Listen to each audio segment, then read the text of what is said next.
আসসালামু আলাইকুম প্রিয় বন্ধুরা, আমি আজকে খিচুড়ি গরু রান্না করব। কিভাবে রান্না করি ফুল রেসিপিটা আপনাদেরকে দেখাবো। তা আমি এখানে চাউলগুলো ভালো করে ধুয়ে রেখে দিছি, আর এদিকে গরুর মাংসটা ভালো করে পরিষ্কার করে নিছি। এখানে চর্বিও আছে, মাংস আছে। আমি এটা প্রেশার কুকারে করব, তাই প্রেশার কুকারে দিয়ে সবগুলো মশলা দিয়ে দিচ্ছি। মশলাটা মানে আমরা সবসময় যেরকম রান্না করি গরুর মাংস, ঠিক এরকম মশলা ঠিক এভাবেই রান্না করে নিব। রান্না করে তা আমি এটা হাতে মাখাবো। সব ধরনের মশলা দিয়ে দিলাম, পেঁয়াজ দিয়ে দিলাম, অল্প করে তেল দিয়েছি, কারণ এখানে অনেক চর্বি থেকে অনেক তেল বের হবে।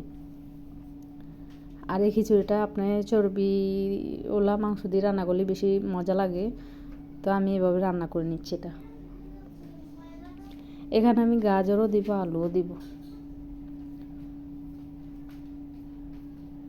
তো এরকম খিচুড়ি, গরু খিচুড়ি কে খাইছেন অবশ্যই কমেন্টে জানাবেন। এটা কিন্তু ভীষণ মজা, ভাতের চাল দিয়েও মজা লাগে, তারপর এই যে পোলাও চাল দিয়েও মজা লাগে। আমি আজকে পোলাও চাল দিয়ে করবো। আমি এখানে পরিমাণ মতো পানি দিয়ে দিছি, পানি দিয়ে যে আলুগুলোও দিয়ে দিলাম, দিয়ে তারপর ভালো করে আমি আলুটা সিদ্ধ হইলে ভালো করে ঝোলটা যাতে মাখা মাখা থাকে ওই রকম নামায় নিব। আমার এটা হয়ে গেছে। আমি এখানে এই যে চাউলগুলা ধুয়ে যে রাখছিলাম, বলছিলাম প্রথমেই চাউলগুলো ধুয়ে রাখছি, পানি ঝরে গেছে। এখানে আমি কড়াইতে যে পেঁয়াজ দিয়ে দিছি, তারপর একটু ঘি দিয়ে দিলাম, পরিমাণ মতো তেল দিয়ে দিলাম, দিয়ে তারপর চাউলগুলো দিয়ে ভালো করে চাউলটা একটু ভেজে নিব। ডালের কালারটা চেঞ্জ হলেই আমি পানি দিব। এখানে আমার 1 কেজি চাউলের ডাইলে 1 কেজি, তা আমি এখানে 2 কেজি পানি দিয়ে দিব।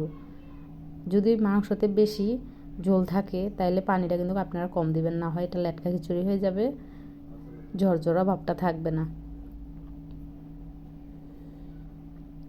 কাঁচামরিচ আর স্বাদ মতো লবণ দিয়ে দিলাম, দিয়ে যে আমার এটা হয়ে গেছে। এখন আমি মাংসগুলো মিশিয়ে দিচ্ছি। খিচুড়িটা কিন্তু অনেক মজা লাগছে। এটা হচ্ছে গরম মশলা একটু ওপর দিয়ে দিলাম।